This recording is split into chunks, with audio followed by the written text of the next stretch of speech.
لونڈیوں کے ساتھ جنسی تعلقات کی اجازت کیوں دی گئی جبکہ اسلام خود سیکس ڈسپلن کا پرچار کرتا ہے، اور لونڈیوں کی خرید و فروخت کیا ہیومن رائٹس کی وائلیشن نہیں ہے؟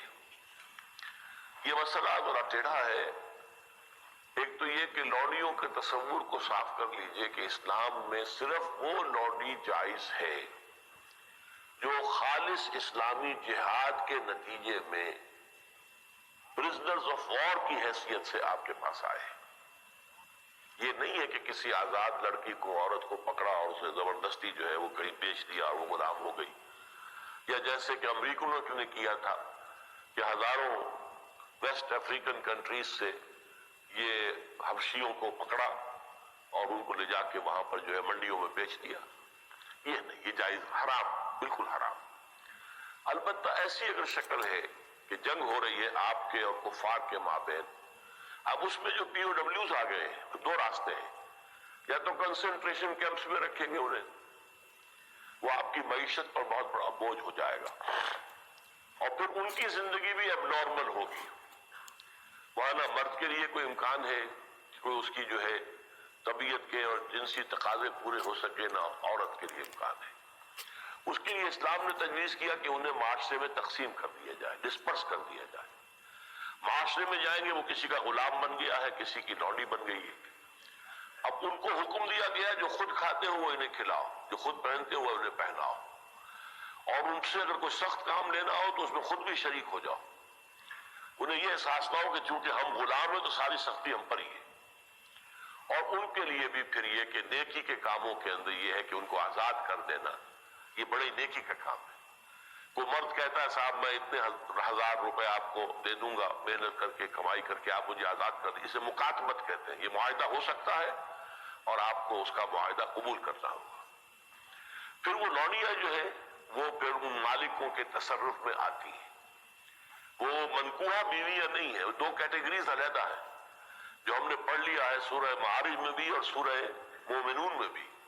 والذین هم لفروجہم حافظون الا علی ازواجہم او ما ملکت ایمانہم۔ تو یہ دو کیٹیگریز علیحدہ ہیں، بیویاں ہیں، منکوحہ بیویاں، اور یا پھر جو تمہاری ملک یمین ہو، لونڈیاں ہوں۔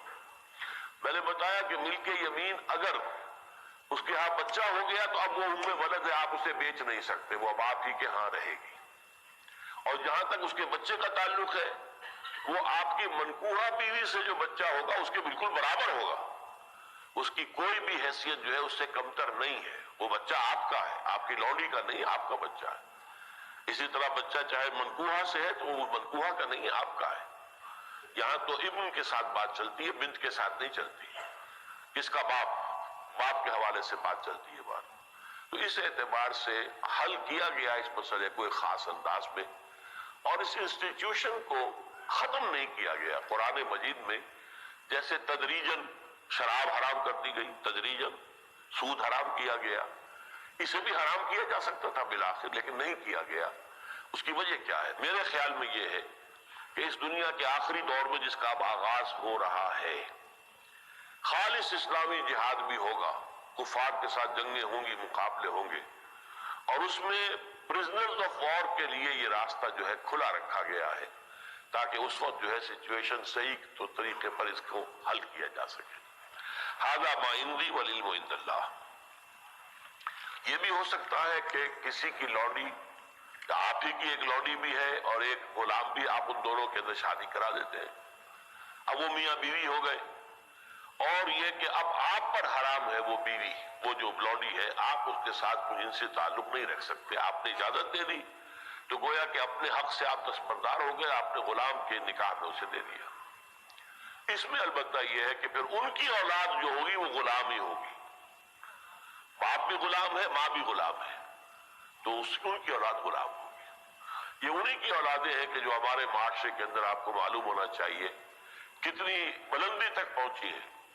خاندان غلاماں جو ہندوستان میں اسلام کی پہلی حکومت قائم ہوئی، کون تھے؟